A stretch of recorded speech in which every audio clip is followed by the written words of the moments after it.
Pclearner YouTube channel එකට ඔයගොල්ලෝ සාදරයෙන් පිළිගන්නවා.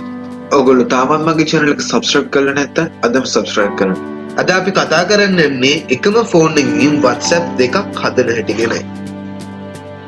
ඉස්සෙල්ලාම අපි කරන්න ඕනේ Google Play Store app එක open කරගන්න. ඊට පස්සේ ඒකේ search bar එකේ dual app කියලා search කරන්න ඕනේ.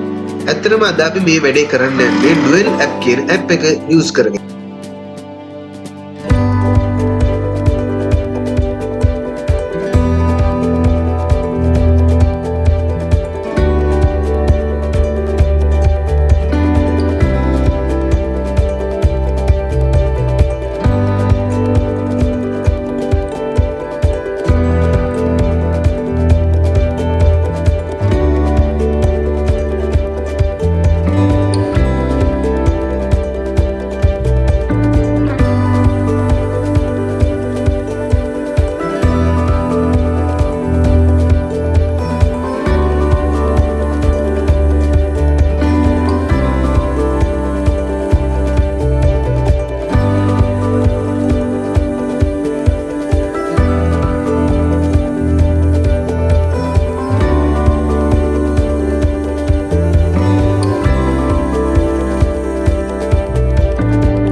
ඊට පස්සේ ඒ app එක මේ විදිහට install වුණාන් පස්සේ අපි ඒ app එක open කරගන්න ඕනේ.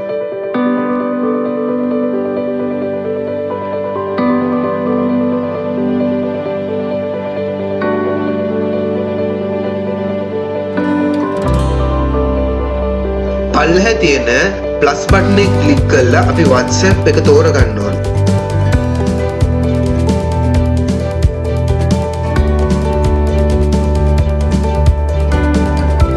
WhatsApp dual කියන එක load වුණාන් පස්සේ launch button එක click කරලා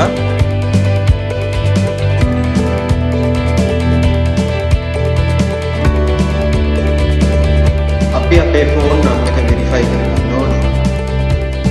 ඊට පස්සේ අපිට සාමාන්‍ය WhatsApp account එකක් විදිහටම මේ account එකක් පාවිච්චි කරන්න පුළුවන්. ඔයගොල්ලන්ට පුළුවන් මං කියු විදිහට WhatsApp dual account එකක් හදාගන්න. ඉතින් යාළුවනේ ඔයගොල්ලෝ තාම මගේ channel එක subscribe කරලා නැත්නම් දැන්ම subscribe කරන්න.